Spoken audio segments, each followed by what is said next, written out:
Assalamualaikum warahmatullahi wabarakatuh. Tahukah kalian, wahai sahabat beriman, begitu agung dan istimewanya peristiwa Isra Miraj ini bagi Nabi Muhammad Shallallahu Alaihi Wasallam, dan begitu pula umatnya, karena untuk mendapat perintah sholat ini tidak melalui wahyu lagi, tetapi menghadap langsung naik ke Sidratul Muntaha untuk menghadap Allah Subhanahu wa Ta'ala. Untuk melanjutkan kisah sebelumnya tentang Isra, kali ini kelanjutannya kisahnya Miraj. Miraj adalah perjalanan yang dilaksanakan Nabi Muhammad Shallallahu Alaihi Wasallam dari Masjid Al-Aqsa naik ke langit ketujuh atau Sidratul Muntaha. Dalam perjalanan ke Sidratul Muntaha, Nabi Muhammad Shallallahu Alaihi Wasallam bertemu dengan nabi-nabi terdahulu.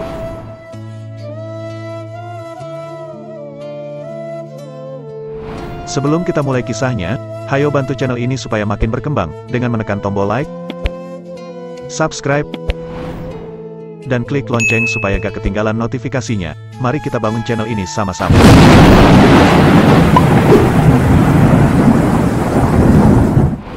Di langit tingkat pertama, Rasulullah Shallallahu Alaihi Wasallam bertemu manusia, sekaligus wali Allah Subhanahu wa Ta'ala pertama di muka bumi, Nabi Adam alaihi salam. Saat bertemu Nabi Adam, Rasulullah Shallallahu Alaihi Wasallam sempat bertegur sapa sebelum akhirnya meninggalkan dan melanjutkan perjalanan. Nabi Adam alaihi salam membalas dengan membekali Rasulullah Shallallahu Alaihi Wasallam lewat doa agar selalu diberi kebaikan pada setiap urusan yang dihadapi.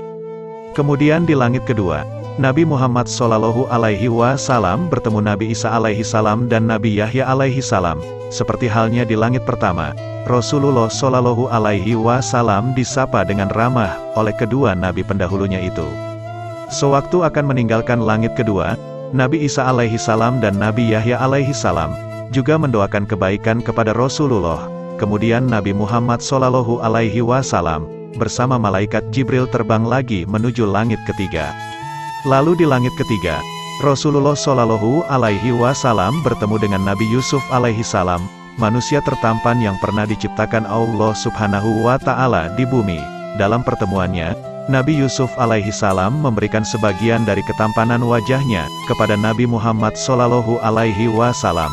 Kemudian di akhir pertemuannya, Nabi Yusuf alaihi salam memberikan doa kebaikan kepada Nabi Muhammad Shallallahu Alaihi Wasallam.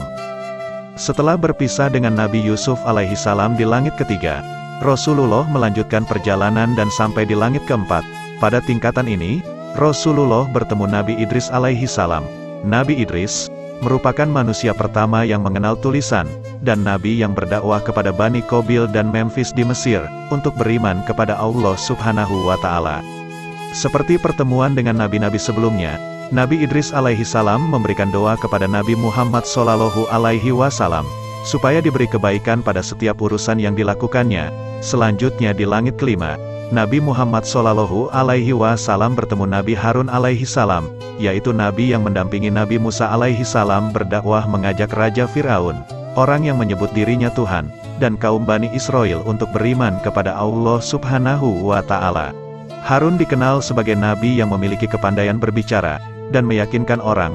Di langit kelima, Nabi Harun mendoakan Nabi Muhammad Shallallahu Alaihi Wasallam senantiasa selalu mendapat kebaikan pada setiap perbuatannya.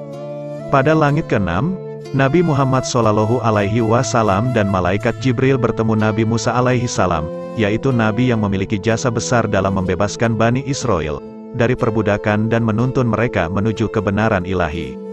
Selama bertemu dengan Rasulullah, Nabi Musa alaihi salam menyambut layaknya kedua sahabat lama yang tidak pernah bertemu. Sebelum Nabi Muhammad Shallallahu Alaihi Wasallam pamit meninggalkan langit keenam, Nabi Musa melepasnya dengan doa kebaikan.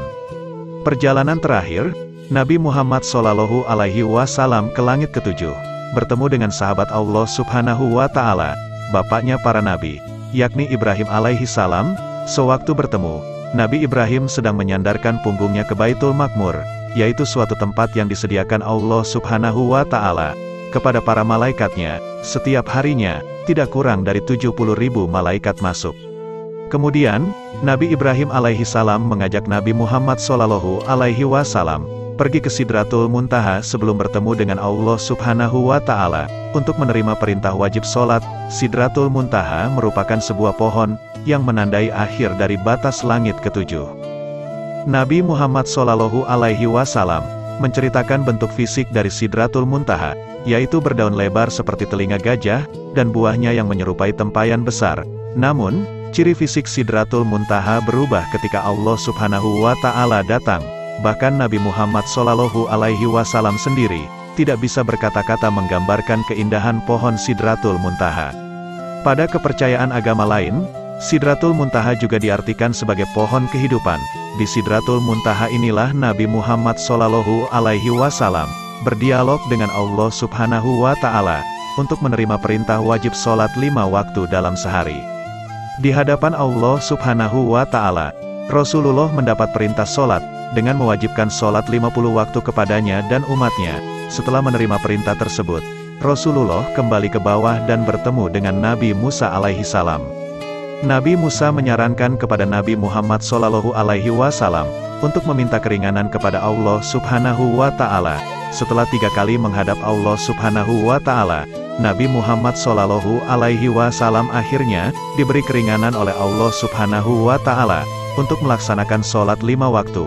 Allah Subhanahu wa Ta'ala menjanjikan pahala yang sama bagi umat Nabi Muhammad Shallallahu Alaihi Wasallam seperti melaksanakan sholat 50 waktu. Tuntas sudah perjalanan Rasulullah melakukan Isra Miraj. Mengenai peristiwa itu, kaum kafir Quraisy semakin membenci serta mengejek dan mencemooh Nabi Muhammad Shallallahu Alaihi Wasallam. Abu Jahal menantang kepada Nabi Muhammad Shallallahu Alaihi Wasallam untuk menceritakan peristiwa itu kepada masyarakat Mekah. Setelah masyarakat Mekah berkumpul, maka Nabi Muhammad Shallallahu Alaihi Wasallam menceritakan peristiwa itu dengan rinci dan tiada yang terlewati. Mendengar cerita Nabi Muhammad Shallallahu Alaihi Wasallam, bagi umat Islam yang masih lemah imannya banyak yang menjadi murtad, tetapi bagi yang kuat imannya, tetap tidak tergoyahkan dan tidak terpengaruh oleh ejekan itu, sebab mereka telah yakin tentang kebenaran Nabi Muhammad Shallallahu Alaihi Wasallam. Cerita lain dari peristiwa ini, terhadap apa yang dilakukan Abu Bakar As-Siddiq, ia mempunyai sikap yang berbeda dengan yang lain, setelah ia datangi orang-orang yang masih ragu dengan peristiwa Isra Miraj. Abu Bakar mendatangi Rasulullah Shallallahu Alaihi Wasallam dan meminta penjelasan langsung.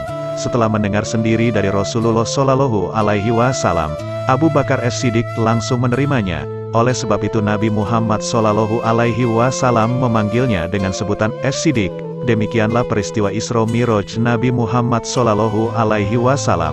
Semoga sahabat beriman semua dapat hikmah dari kisah ini.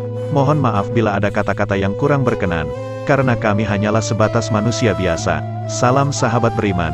Wallahu alam bisawab.